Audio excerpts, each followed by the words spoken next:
Hey, what's up, everybody? Good morning. And it is a great morning today. I am glad that you are here. This is Multifamily Unplugged. And let me just tell you, I know that I usually say, hey, buckle up, get ready for this episode, but get ready for this one. I have a great guest on. We'll get to that in a minute. But if you are new to the program, I'm glad that you're here.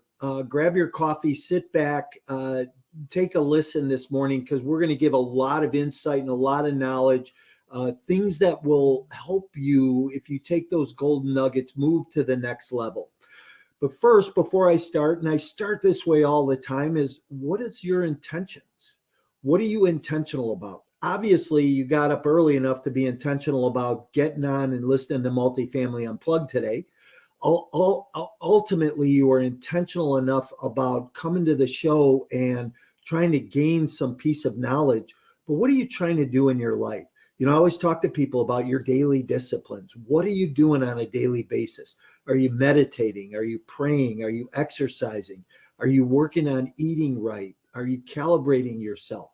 What are you doing to keep your mind in the game? And the thing for people is that none of us grow professionally unless we're growing personally. So what are you doing for yourself to help you go to the next level personally? Hey, if you like what you hear this morning, like us, love us, subscribe to us, hit the smash the subscribe button on YouTube and get notified every week when we go live here on Saturday morning. So let me talk about my guest for a minute. I am so excited about today's episode. My guest, Matthew Ferry from Matthew Ferry International out in Orange County, California. I have known Matthew for, and I'm going to date both of us right now, probably 30 years. I met Matthew years ago when I was following his dad for real estate training and learning scripts and dialogues. But Matthew brings a different side of that whole program to the world, and he brings that mindset side. And we're going to talk today about, drunk monkeys, and we're going to talk about enlightenment, and we're going to talk about how to get right, how to get straight. Let me bring him in real quick. Matthew, what's up? What's up, everybody? How are you? I'm good. It's so good to see you. I'm so glad that we finally had this chance to connect like this, Yes, sir. We've been planning it for a long time, but we finally got it on the calendar. We have. And, life is funny how it circles up, circles back, circles around. You learn to ride it, You ride those waves. You and I were connected back in the day when we thought that money, success, glory, all of that was going to bring happiness and joy and peace. And while those are important parts of the equation, now hopefully we've realized that joy and that peace is really an inner quality in a game. And I hope that that's what we're going to talk about with our listeners today. Yeah, I started following the Big Ferry many moons ago. Date myself a little bit, probably around 30 years ago. And I'll never forget those first questions, of when do you plan on moving, right? And, When you plan on moving. And how soon do you plan on moving? Anyhow, hey, one question I ask all my guests when I start my show is, in one word, what best describes you personally and professionally? Peace. Peace. I love that. Where's that come from for you today in your life? Well, 2006 culminated a really, really long journey, probably since about when I was about 9 years old. I started having these crazy experiences where I felt like I was leaving my body. I don't know if I was, probably not, but the experience was profound. At 9, I was experiencing myself as some kind of infinite, and that all the rules that we followed were really just made up, and that the rules didn't actually apply, and that following the rules would make you miserable. Now, when you're 9 years old, you have nobody to tell about that. Right. So I began studying maybe when I was about 12 years old. I started to study, like I went and got my first communion, and then I started reading the Bhagavad Gita, and then I started playing around with actually, like intentionally leaving my body and doing astral travel and meditation and just sex and drugs and rock and roll and everything that I possibly could to try and track down this peace. But in 2006, I went to Tibet and I meditated for 17 days. Hmm. And in that process, my mind went completely quiet. And then I got home, Mike, and my mind started going crazy again. And it's been a journey ever since to figure out, how do you maintain peace as a productive member of society? Hmm. Wow, that's interesting. What I really picked up from what you just said was I spent 17 days here meditating and quieting my mind, and I came back to the noise, to all the craziness going on, and you shift like that, right? So Immediately. um, before we get into some strategy or talk about how to maintain that peace or to get a level of peace all the time, talk about your history a little bit, about your background a little bit, Okay. where you come from Yeah. and where you're at today. Yeah, so like I started with this idea of all the way back to 9 years old, but from a professional standpoint, when I was 17 years old, I got signed to my first recording deal as an artist, and spent too many months in the studio, and broke the schedule, broke the bank, broke the rules, and got fired. But then I went begging my father for a job. I didn't know what he did, actually. And it turns out that he was on his way to becoming one of the most successful and celebrated real estate agent trainers in the country. My brother and I both came on with him at the same time. And it was this magical combination of the three of us, him really the mentor and the leader, assisting both my brother Tom and I in becoming the men that we are today. Like, as the three of us really came together, my father's business grew from like $1 million a year to $40 million a year, and now way beyond. And that process really transformed me, because I met people like you. Hmm. And when I met people like you, I was like, I don't get it. Like, there's this incredible success and power and ability. Like, what's going on there? And I had always been an inner world kind of guy versus an outer world kind of guy. So I was compelled to understand, like, what makes someone like you tick, and what makes some of the top producing real estate agents in the world really be able to do what they do. And that really led me on this guide of becoming someone who understands the inner qualities. Like, how do you live in a state of profound peace while kicking ass and having a great life? Like, that came from being around all these high performers. Yeah. Man, that's interesting. I heard Jim Rohn say years ago, success leaves clues. And that was one of those profound statements that always stuck with me. And I followed your dad, I followed you and your brother for years and years, and learned so much. Scripts, dialogues, NLP, embedded commands, how to say this, how to do this, how to be a great salesperson, right? And I was, but did I really have peace? I don't think so. I probably, we all go through these trials and tribulations in our life, and mine. And I've, stumbled along the way. I've had great success, lost everything, and now working my way back. But today, it's because of the lessons I've learned from you along the way and over the years. I gain more of that piece today. So Yeah.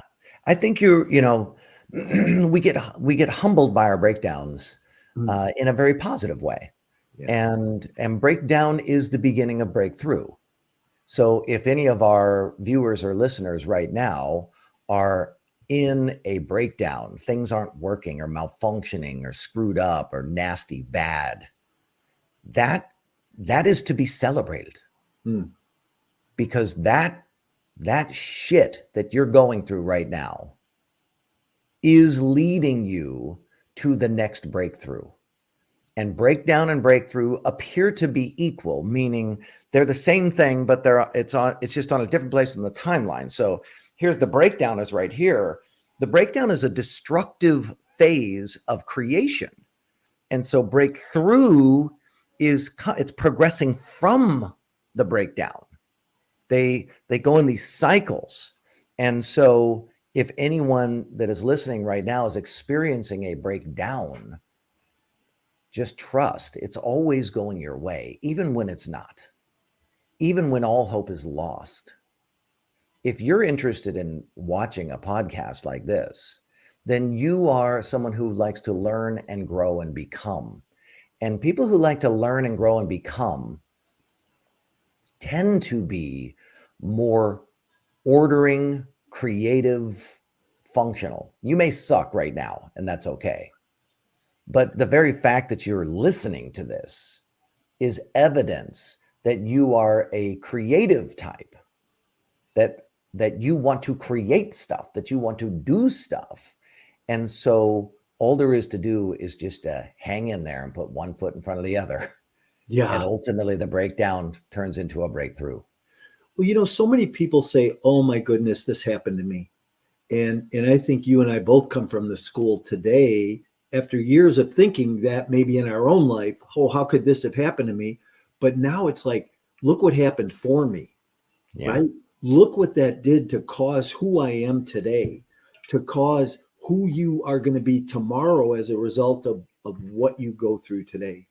And I think when I first got into your coaching program and your mastermind group, the Enlightened Mastermind, you talked about one of the first weeks, you talked about that breakthrough, breakdown, and it was like clicked for me. And I kind of went, holy cow. It's crazy when you bring that perspective into the situation, you know. That's it right there, Mike, is that the way to bring your A game and the way to bring your resourcefulness, your personal power, your creativity, your chutzpah, the way you do that is through a shift in your contextual frameworks. You shift the context. I call it in my methodology recontextualization. When you recontextualize the situation, all of a sudden you have a different feeling, a different experience, and therefore you have access to different information, which then creates a whole new set of results because the actions are changed by the new information. And one of the other key things that I think is really important is it's not just for you, but then it flows out into the for the people around you, right? Because now you become someone new, someone different, and you can extend that into your circles around you and those relationships around you. And other people kind of go, damn, what happened to him? Or holy cow, I Yeah. want to get like that, right? Yeah. Or get it away from me. Yeah, right. Because There's those the two. it's important to know. I'm just going to say it again. Like, if you're watching this, then you're not a normal person. You're the weirdo in life. You're a part of the human species that wants to learn, grow, become. You want to take things to greater heights. And please look around and realize almost no one else in your life gives a crap about that. And that's so important because as you change and become the best possible version of yourself, there's going to be a lot of people that don't like that. Right. And it doesn't make them feel good. So your ability to change your context and share it into the world, and then have a fairly sizable group reject that idea, is really valuable, because then what happens is as you change and shift and become a more amazing version of yourself, you start to see like, oh, those are my people right there. Yeah.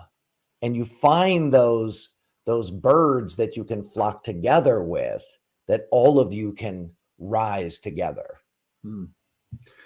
I think that's what you created your coaching and training company for, right? Is to help people assemble like-minded individuals all come together. Absolutely. People who want the same mission, the same vision, and want to grow. But it's like I said in my intro too, it's, we have to grow personally to grow professionally. We don't grow professionally until we grow personally.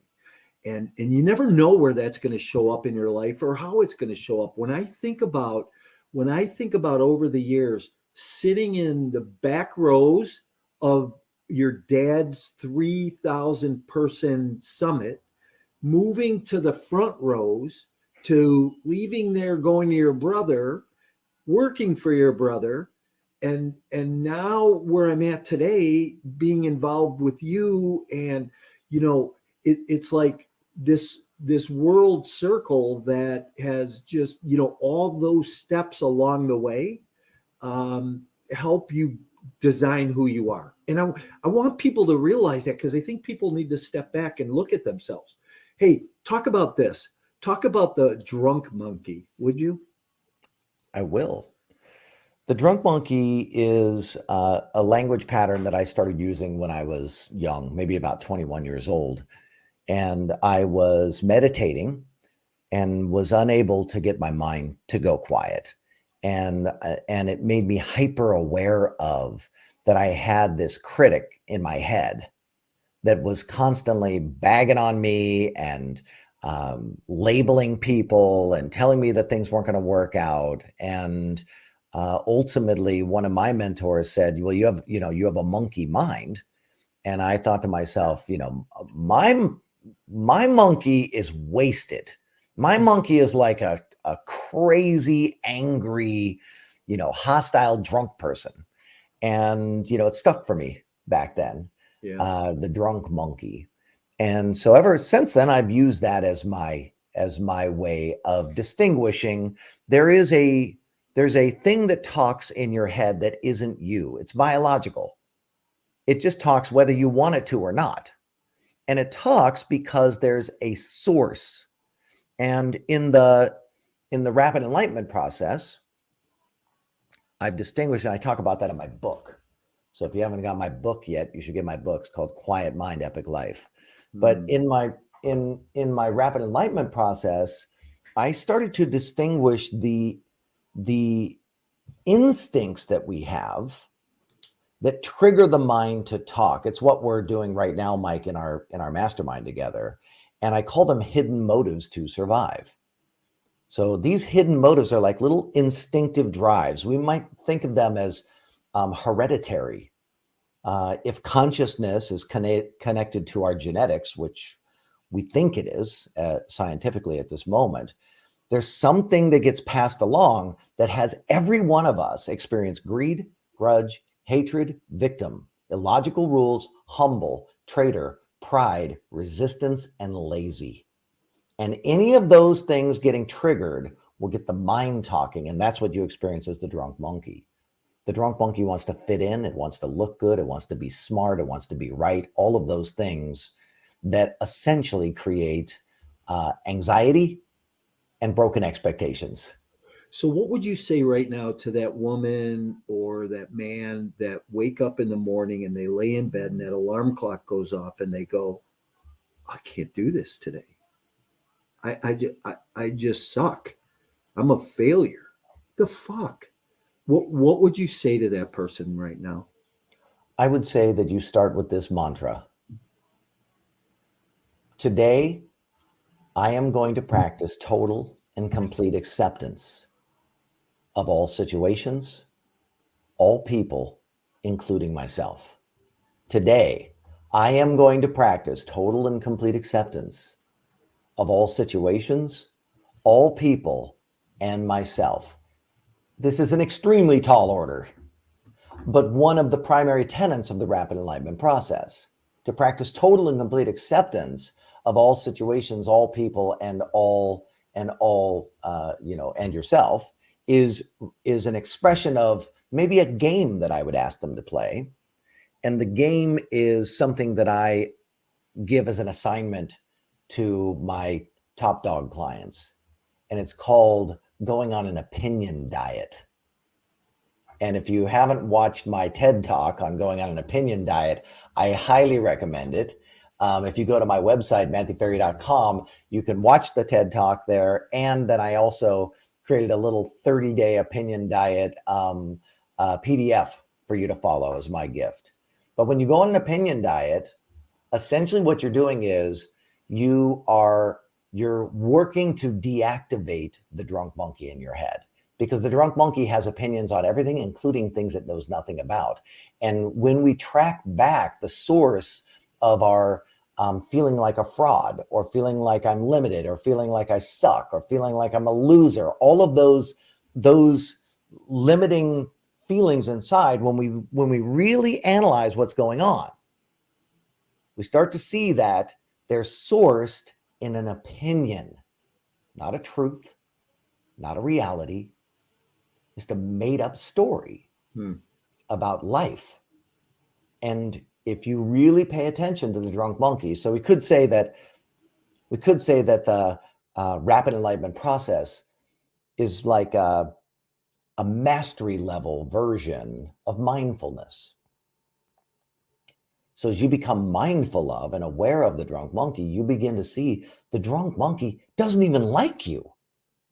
Like if your friends spoke to you like the drunk monkey does, you would not be their friend anymore.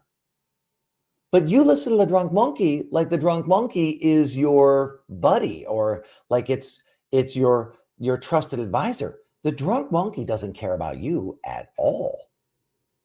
So you release your listening and you start to give up your opinions. It's really, really powerful.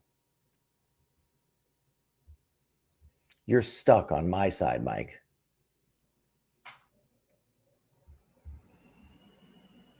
Well, I don't know if Mike is still there, but it looks like I am still there. So I will give you some ideas on the opinion diet if it's still recording. The first thing is to give up your opinions about public figures and what they're doing, politicians, etc. If you're in America, you cast your vote and you spoke up and said, this is what I believe in. But sitting around pontificating and giving your opinion to your friends and family members about what's happening in the world, but you're not doing anything about it, is actually destructive. It's destructive to you and it's destructive to them.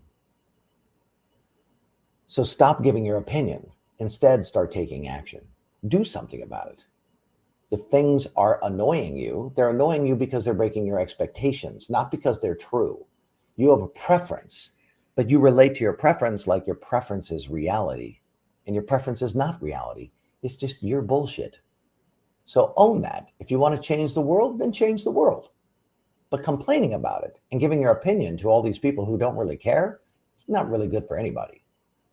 The second thing to do in your opinion diet, very simple. Stop giving your opinion about world affairs and, what they're doing over in that country and what's happening in global warming and all of these things, all of these sort of world events that you are not an expert in. For 30 days, just stop giving your opinion and see what happens. Now, if you want to do something, please do something. We would love for you to take action. But you're whining, you're complaining, you're pontificating, you're moaning and talking about how amazing you are. Here's Mike. He says, I don't know what happened here. but stuck in my system, froze up, and then stuff shut down. So I think I'm still live because it says live up there. So I'm going to continue talking, but let me just send him a note. Okay. Hold on a second here. Sending him a note on my computer. Okay. Are you ready to skyrocket your investment portfolio and leave a legacy? Are you tired of inconsistent returns received in the stock market? Do you think it may be time to take a look at alternative investment options for your portfolio? Passive investing in multifamily real estate could be that option. With no tenants, trash, or toilets, providing a solid return on an annual basis that outperforms traditional investing, also receiving a monthly or quarterly return along the way. These lower risk and secure assets are a great hedge against inflation. If you want to learn more about these types of opportunities, you can email me directly to schedule a 15-minute consultation to see if you qualify. Just email me at mike@mikemorawski.com. It appears that I am still live. So I'm telling our listener about the opinion diet. Let me know if you want me to do something else. Okay. Number three. Number three is essentially to stop trying to solve problems through your agitation and start trying to solve problems through your alignment.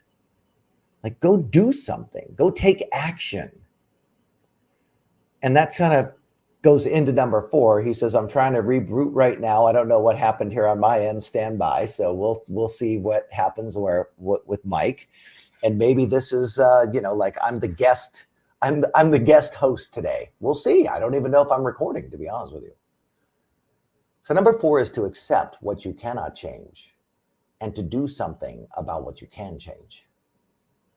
So if you'll give up your opinions for 30 days and stop telling people about what you think the world should be, and you stop holding people accountable to agreements they didn't make, you stop telling people that you're an expert on things that you're not, you stop giving your opinions that create conflict, what you'll find is your overall well-being will improve dramatically. And when your well-being improves, suddenly, going all the way back to Mike's original question, you're less prone to some of the self-sabotage and the negativity and the feelings of doubt and fear and uncertainty that you experience. So my recommendation is for the next 30 days, please just go on an opinion diet, see what happens. Hey, Mike's back. Hey, Mike, I was hosting your podcast for a little while. I'm glad about that because hopefully it all stuck. I have no idea what happened. It's the weirdest thing. Been doing this 3 years and it's never happened before. So thanks for continuing on. I appreciate that. So. Well, given that I have been a guy who has been on stage for like 30 years, I definitely have the show must go on kind of mindset. So I just gave them the 4 components of the opinion diet, and I tied it all the way back to the idea that you originally asked, which is, what happens if somebody wakes up every day and they're like, I suck. What's wrong with me? I don't want to get out of bed. I don't even want to do this. And my hypothesis is, if they will actually practice total and complete acceptance and they will go on an opinion diet, that their well-being will improve dramatically and their desire and their chutzpah to do something new and interesting and even be willing to fail at it will increase. Yeah, interesting. So another question I would ask you is, over the years, we've heard a lot of these terms. We've heard embedded commands, NLP, terms and terminology like that when it comes to a sales concept, right? Yeah. But that's so much that's stuff that I love. Right. So how does that clue in today to business, life, everything that you teach? So great. I would say that neurolinguistic programming, so NLP has been taken over by the artificial intelligence community. And NLP now, for most people, means natural language processing, but that's not what we're talking about. We're talking about neuro-linguistic programming. It's a form of self-help therapy, essentially.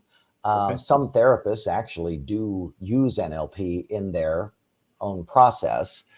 And I learned some of that, but when I learned NLP from the standpoint of being persuasive and influential. And it changed my life. As someone who wants to do multifamily investing, it is my strongest recommendation that you learn to sell. And you don't learn to sell to become a slimy, salesperson. You learn to sell because there will be so many situations that you're going to find yourself in which you're saying one thing, blah, blah, blah, but the person that you're talking to is hearing another thing, la, la, la, la, la, and you're mismatching each other. And so why I loved neurolinguistic programming is that it helped me to understand how people's minds worked and what impact words had on how people experience things. And so interesting that you're bringing this up, because one thing that happened to me this last year was one of my longest time students and mentees, who is now a mentor in his own right and a luminary in his own right, is a man named Bill Pipes. I think you remember Bill. Love Bill. Bill approached me and said, Matthew, everybody has tried to teach your NLP program and they've failed. And I want to teach your NLP program, but I don't want to fail. And I don't understand, why did it work so well when you taught it? And I said, well, because I taught NLP plus these other components, integrity and accountability. And he was like, whoa. And he said, I would like to license this from you and bring you in as my partner so that I can teach it. And so today we've completed our first beta test of Bill training the NLP Plus program. And he's about to start his next one, and specifically working with real estate investors and working with real estate agents. And so I'm excited that you're bringing it up, because I think people should check that out. Yeah. And you can track down Bill Pipes on Instagram or Facebook. That's kind of where he's younger than me, so that's where he spends his time. Well, and maybe you can connect me with Bill and I can have him on the podcast. Fantastic. Yeah. Yes. If you want to do that, I'd love to have Bill Pipes on, because I've 100%. always had a lot of respect for him. We kind of grew up in that whole aura of everybody, right? Ty, Thatch, Joe, Bill, Yep. So we all grew up together. So, hey. What I wanted to do was circle back on this NLP thing. I just wanted to add one more component, if that's okay. Yep, please. I think what I took away from neurolinguistic programming and the language patterns. So Mike was bringing up embedded commands, for example. Embedded commands are just a way of linguistically representing things so that your ideas stick into people's brains. And why I found that to be so fascinating is that I started to have a realization as my mind went quiet and I stopped having the nagging thoughts of uncertainty and anger and self-loathing, and all that stuff went away. What stood revealed to me was that NLP, neurolinguistic programming, was actually showing me how reality is constructed. And it is constructed linguistically for people. So when you learn NLP, you actually are learning the language of creation, the language of reality. So you're able to step back and see, and this was important for me, like, oh, how I see things and what I believe is complete and total bullshit. I am 100% verifiably full of shit, as is everybody else in the world. Whoa. Given that, it would be very effective for me to have a lot more compassion for the people around me, because the people around me really do think that they know what reality is, and that is the source of their suffering and their misery, similar to me. That was the source of my suffering and misery.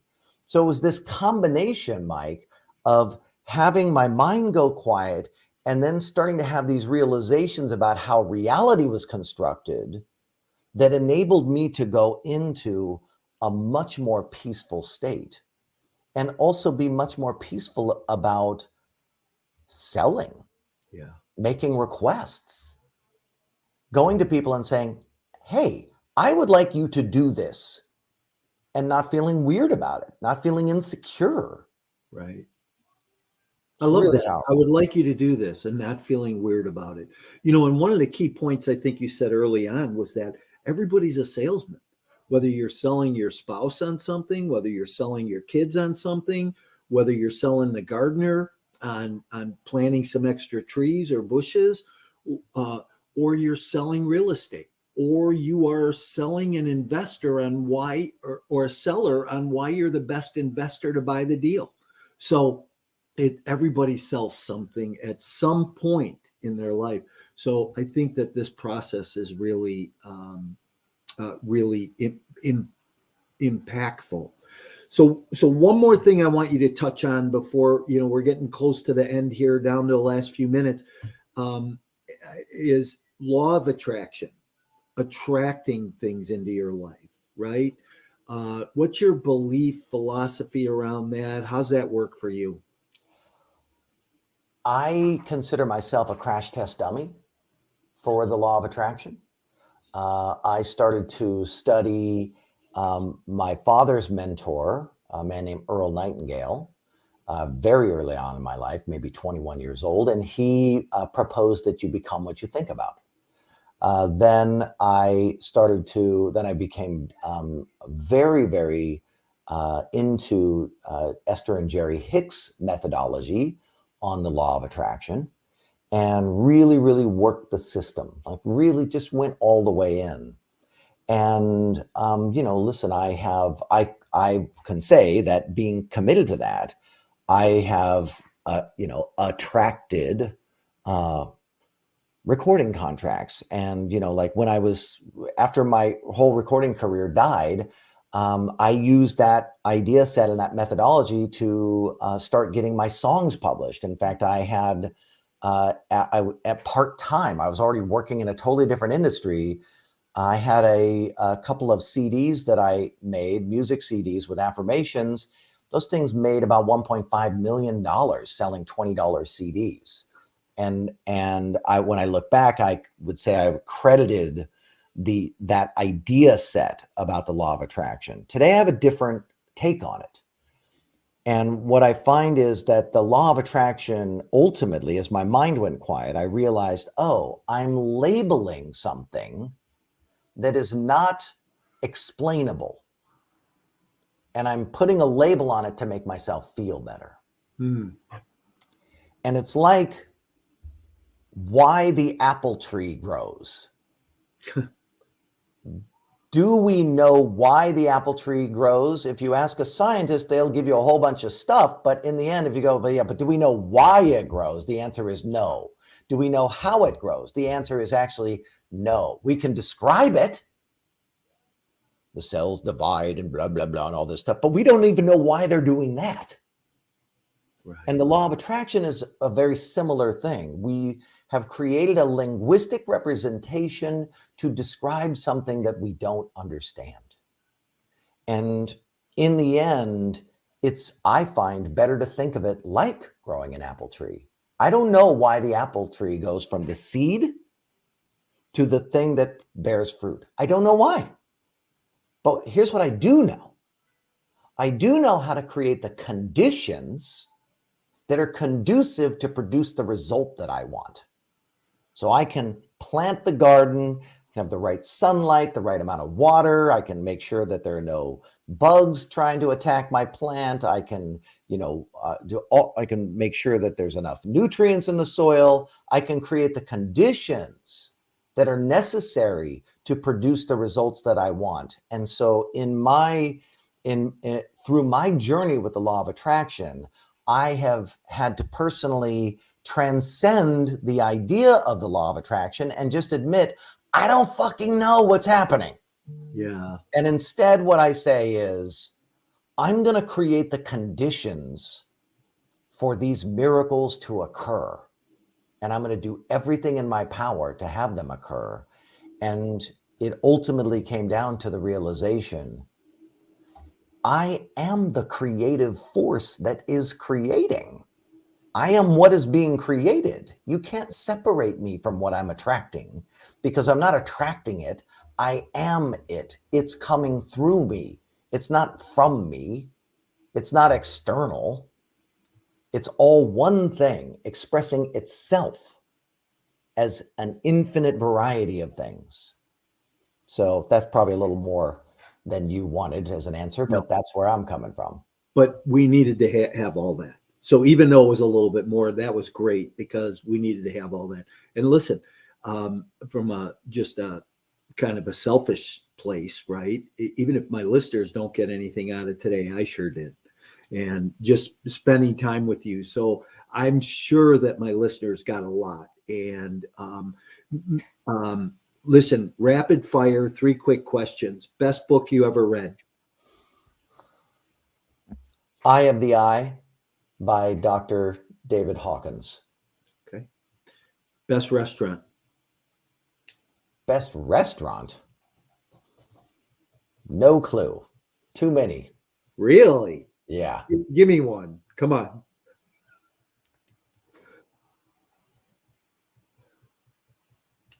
Well, I like Nobu. Okay. Yeah. I'm a sushi guy. So yeah. Okay. And then best tourist attraction? The best tourist attraction? Well, I've been to Disneyland probably, I don't know, 100 times. I love Disneyland. Over Tibet? Disneyland? Oh my God, Tibet's a nightmare. Really? Yeah. All these Chinese military guys walking around with machine guns, you can't even mention the Dalai Lama without, like getting in trouble and being thrown out of the country. I mean, it's hardcore, man. Like the Chinese basically said, hey, this is great. They have all these resources and they're a Buddhist nation. They have no army. Let's just go kill everyone and take what we want. Matthew, how do people get a hold of you? How do they get your book? You got to go to MatthewFerry.com. Okay. And if you go on to Amazon, then you can track down my book, Quiet Mind, Epic Life. I love that title. Love that book.